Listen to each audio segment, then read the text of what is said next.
Olá, muito boa tarde e sejam bem-vindos a este jornal.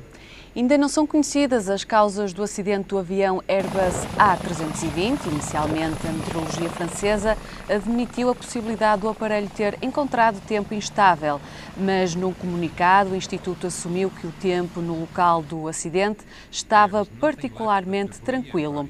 O avião seguia de Espanha para a Alemanha e despenhou-se nos Alpes franceses. Segundo testemunhas relataram aos meios de comunicação social internacionais que ouviram um barulho como uma bomba e uma avalanche nas montanhas. No avião da Germanwings, uma companhia low cost alemã, iam a bordo 144 passageiros, 2 pilotos e 4 membros da equipa de voo e ainda a maioria das vítimas é alemã.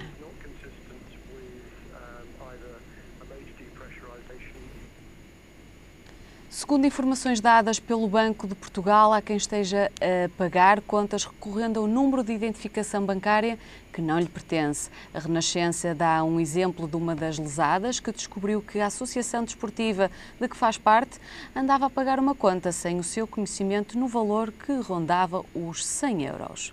Os métodos para pagamento por débito direto sofreram mudanças e, atualmente, as entidades bancárias já não são parte ativa nas autorizações. O Banco de Portugal confirma que as alterações à lei já decorreram há 7 meses e, desde então, que as autorizações de débitos diretos são um acordo celebrado exclusivamente entre quem presta o serviço e quem o paga.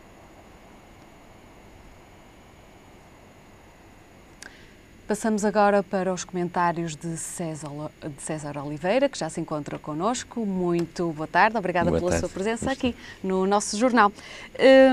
Vamos começar por falar deste acidente que houve ontem, do Airbus A320. E sempre que cada vez um avião cai ou desaparece, as pessoas ficam com receio em viajar de avião. A questão que se põe é o seguinte, é que nós há uns anos atrás o número de voos eram substancialmente menores que os que são atualmente. E daí que ocorressem menos acidentes e que fossem notícia muito menos acidentes.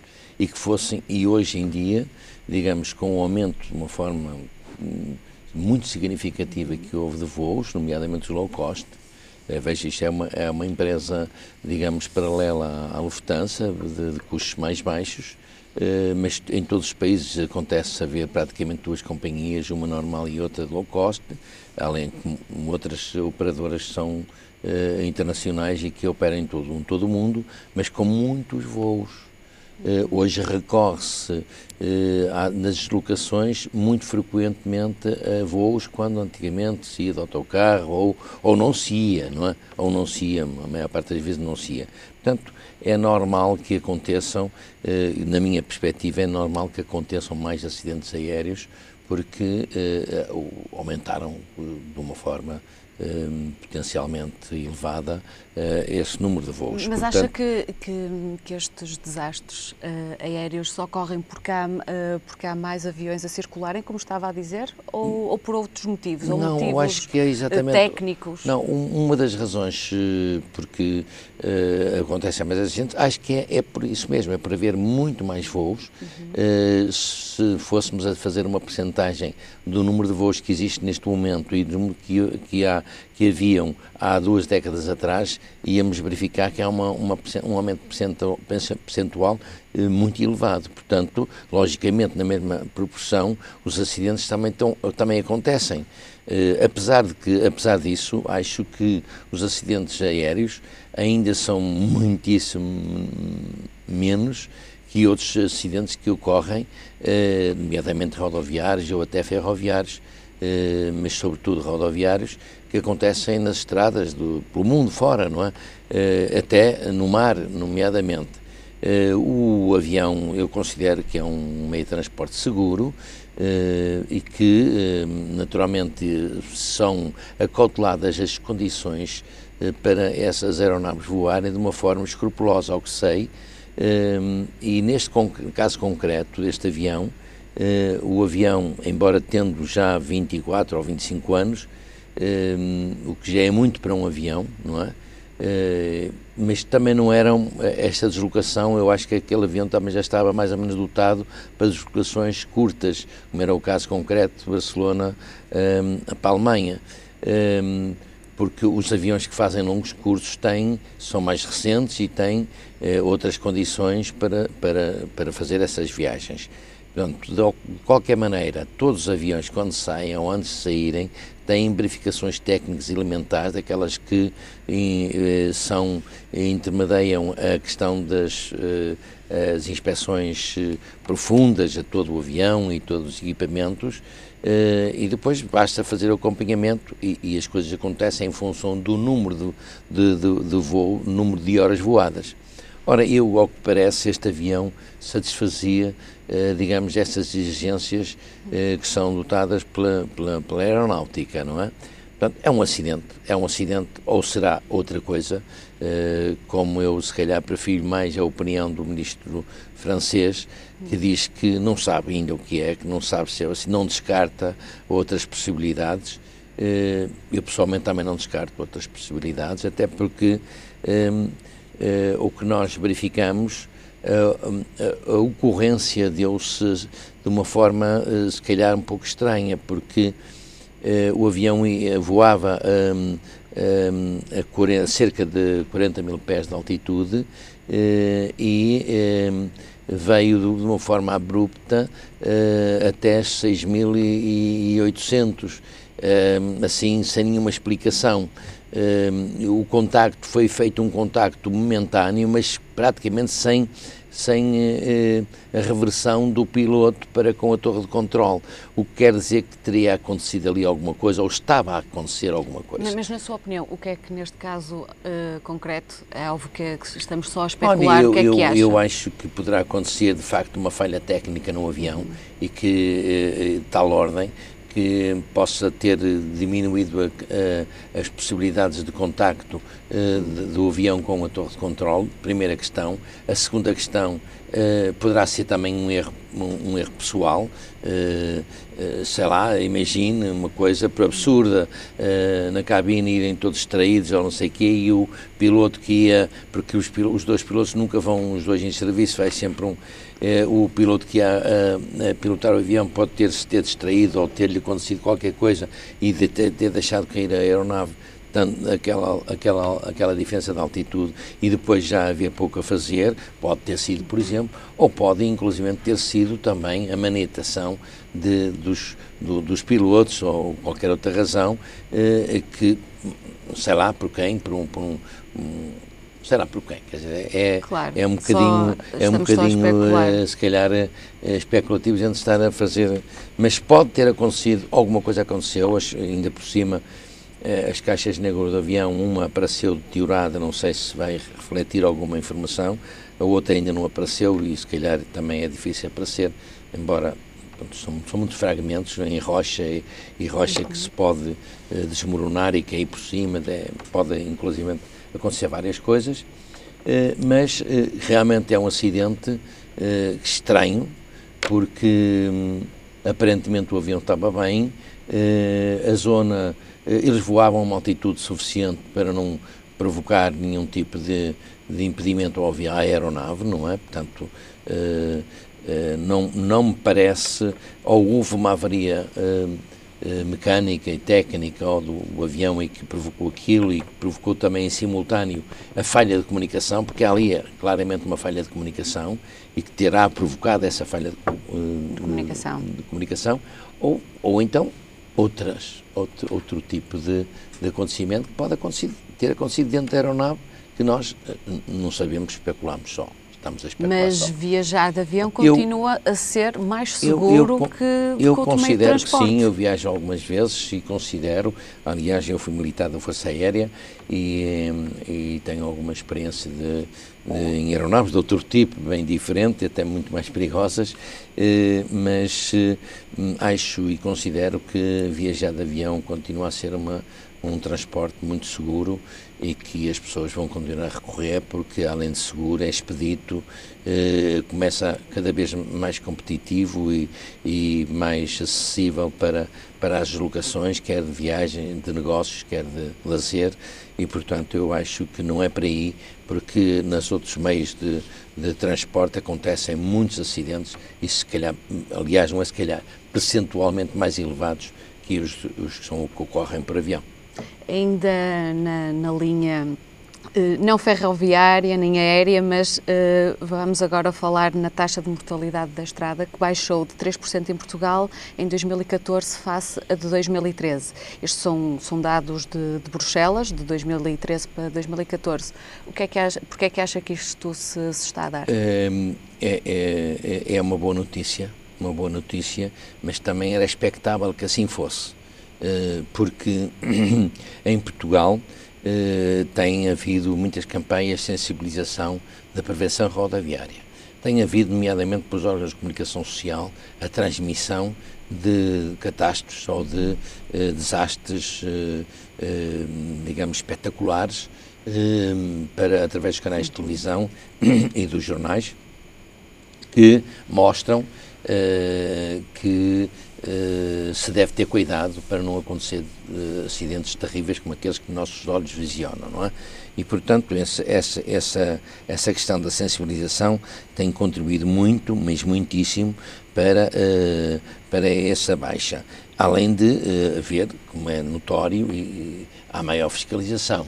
Não é? Pois, era isso que eu ia lhe perguntar. A que é que se deve esta baixa, esta descida, aliás? Acho que é a sensibilização, nomeadamente dos órgãos de comunicação social, a maior fiscalização também que há nas estradas. Há também, claramente, na minha opinião, da parte das pessoas que veem essas peças de televisão e de jornais e começam a pensar, muitas vezes ao viajar, começam a pensar que podem morrer e podem fazer morrer as suas famílias e não querem, ninguém quer que morra os seus próximos, os seus filhos, os seus pais e, portanto, meditam ao fazer uma viagem, já é corrente, eu próprio o faço, com certeza que a menina também o faz. Quando fazemos uma viagem nós pensamos, eu vou ali ou lá, mas tenho que ir para vir novamente e, portanto, tenho que ter todas as cautelas. Pensam assim as pessoas, já pensam muito assim, eu acho que é assim que acontece. E depois há uma outra questão que também não é de menor relevância, que é a questão das próprias, a frota automóvel tem, apesar de tudo, de haver dificuldades dos portugueses e dos utentes, nomeadamente na Europa, tem havido realmente uma melhoria nos automóveis e, portanto, logicamente, automóveis com mais condições para poderem agilizar um perigo ou para poder diminuir um perigo. Veja-se que, por exemplo, na Europa, no Reino Unido, na Suécia, assim, acontecem menos acidentes que, por exemplo, cá em baixo no leste, na Lituânia ou assim, que acontecem mais acidentes onde o parque automóvel é mais velho, é mais envelhecido. Portanto, há aqui dados que nós podemos extrapolar bem e verificar que há um conjunto de coisas que estão a acontecer, de motivos que estão a acontecer para que este índice de sinistralidade baixe e continue a baixar, porque de facto também naturalmente que a menor circulação. Acha que o facto do país estar a viver de dias difíceis também contribui? Contribui, claramente, eu acho que sim, porque há menor circulação e menor circulação diminui o risco do acidente, mas isso é um fator, como todos os outros que referi, são fatores que diminuem e que vão continuar a diminuir, eu acho que vão continuar a diminuir a sinistralidade em Portugal, na Europa e no mundo, que nós na Europa felizmente não tem nada a ver a nossa circulação com algumas partes do resto do mundo onde a circulação é selvagem e nós aqui, apesar de tudo, associamos o uso destes transportes também ao aumento da cultura e da sensibilidade que temos para o perigo de vida quando conduzimos ou quando estamos a ser conduzidos num veículo que é falível e é mais falível se nós não tivermos cuidado, não é? Passemos agora para o último tema, que, segundo dados do Gabinete de Apoio à Vítima do Porto e de Vila Real, já prestaram os seus apoios, e repito assim, a mais de 2.000 pessoas, só em 2014. E eu ainda em relação à questão da sinistralidade, se me permitir, há que relevar uma questão. De 2010 até o presente momento, Portugal e até a Espanha diminuíram a sinistralidade em 30%. Portanto, o que quer dizer que estes 3% são notórios, não é? Que é em 2014, mas puxarmos um pouquinho atrás, até 2010, quando houve uma incidência muito maior na precaução e na prevenção dos acidentes rodoviários, que remonta já a uns anos atrás pela sensibilização que tem sido feita, nomeadamente através da polícia, dos órgãos de comunicação social e também da parte dos responsáveis estatais e locais, diminuiu 30%, o que é expressivo. Portanto, eu considero que vai continuar a baixar, porque as pessoas cada vez mais terão a sensibilidade para que esse abaixamento seja possível. Em relação àquela questão que me diz, é uma situação que é muito preocupante, porque são 2.000 casos em 4.000 ou 5.000 crimes que aconteceram, e estamos a falar só no Porto e em Vila Real, que sei que é a amostra que nos é transmitida, mas no país e noutras áreas, nomeadamente, é ainda mais assustador. E tem a ver muito com várias coisas também que se podem depreender deste aumento de violência que tem maior incidência na doméstica. Na não doméstica, é? por parte das mulheres é maior. Exatamente, mas há aqui uma questão, se verificar, estiver atenta, esta criminalidade acontece normalmente às pessoas entre os 35 e 45 anos. A maior incidência. Porquê é que acha que é nesse intervalo de idade? Acho assim, penso mal e se calhar penso de uma forma singular, mas isto é uma experiência que a gente vai tendo na vida, eu já tenho alguns anos e vou verificando que é assim. Eu, por exemplo, estou casado há 43 anos, mas há pessoas que não estão casadas, não aguentaram 6, 7, meia dúzia de anos e depois não deixaram de estar casadas. Porquê? Porque há, se calhar, saturação, há intolerância, há incompreensões e essas intolerâncias, incompreensões e até falta de respeito ou de estrutura da própria família levam muitas vezes à violência, porque as pessoas arreliam-se, as pessoas têm personalidade. É porque, repare, hoje em dia o homem ou a mulher têm que olhar para o seu parceiro como sendo pessoas respeitáveis e a respeitar, porque tem cada um a sua personalidade. Já não acontece mais aquilo que era a subserviência de um ou do outro, ou um para o outro. Tem que haver muito respeito. Mas acha que é só uma questão de respeito que a violência doméstica sobretudo, na minha opinião, acontece? É sobretudo, porque repare, se uma pessoa, se um homem ou uma mulher, que estamos aqui a verificar, acontece mais a violência, as vítimas serem mulheres, mas também alguns homens, e até por outras razões. Mas se houvesse da parte das pessoas, do homem e da mulher, respeito com o seu parceiro, com o seu familiar, e se quisermos também, se houvesse a compreensão pela personalidade que essa mesma parceiro ou familiar tem e que nós devemos respeitar, muitas vezes custa nós calarmos ou passarmos à frente ou assim, mas temos que ter a consciência que tem que ser assim. Chama-se tolerância, porque ninguém pode ser igual a mim próprio, nem eu posso querer que alguém tenha que ser igual a mim. Não, tem que se respeitar as diferenças. E quando não se respeitam as diferenças é que se acentua este grau de violência que acontece, que naturalmente acho que, apesar de tudo, as pessoas começam a ter consciência também que devem respeitar uns. E depois, é claro, acontece muitas vezes, não se toleram, separam-se. Pronto, é uma forma, não é? Mas nós estamos a esquecer aqui de outro fator, que existe a violência, não existe só física, também existe a psicológica. Sim, exatamente. Muitas, que é falta de respeito. Geralmente as mulheres, é a estatística que o diz, são mais frágeis e cedem mais. Será que só o facto de haver respeito ou não é o suficiente?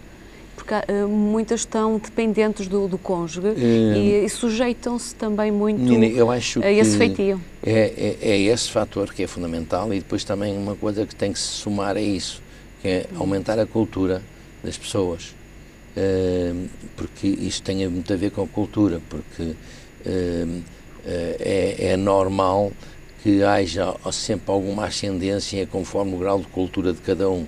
Misturam-se as coisas. Às vezes um grau académico, muitas vezes contribui para que haja opressão sobre o outro parceiro ou outro colega de trabalho. Isto não tem que acontecer. Tem que cada um respeitar as suas posições e a formação e o valor de cada um. Portanto, e se isso for observado, naturalmente que esses fatores percentuais baixarão com certeza.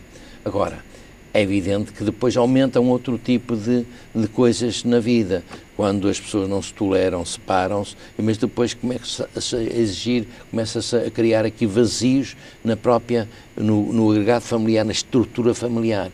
Devia-se ter juntado a esse mais dizer assim, é preciso cada vez mais observar a estrutura daquilo que é a ética, a família, o bom relacionamento. Era preciso ver várias somas para evitar esses comportamentos, que é complicado.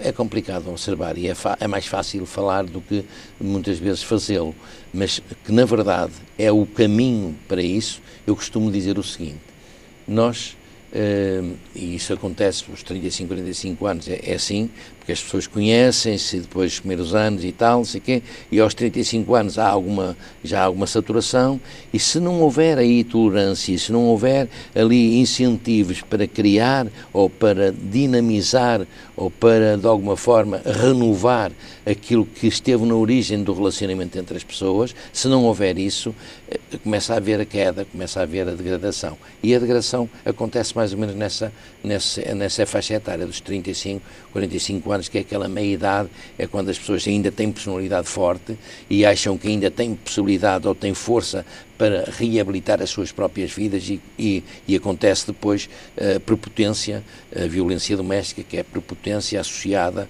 digamos, aqui à descaracterização da própria vida de cada um, quer da vítima, quer que seja da pessoa que ofende. Portanto, é um fenómeno que tudo o que se fizer para poder atenuar estes fatores da violência, acho que é doméstica, física ou psicológica, porque a psicológica é às vezes muito mais importante que às vezes a física, porque é mais duradoura, é mais desgastante. Tudo o que se puder fazer, e essas entidades e essas pessoas que se vocacionam para estas áreas, é de louvar, digamos, o esforço que todos fazem, mas terá que haver um aumento, na minha perspectiva, de consciencialização dos cidadãos para isso. Às vezes querem se misturar isso com religiões. Não tem que se misturar com a religião. Tem que se misturar, tem que se caminhar na base da cultura, daquilo que é a própria estrutura moral de cada uma da pessoa humana. Portanto, e se isso acontecer, a gente vai ter, tal e qual noutros fatores, vamos continuando a ter a diminuição.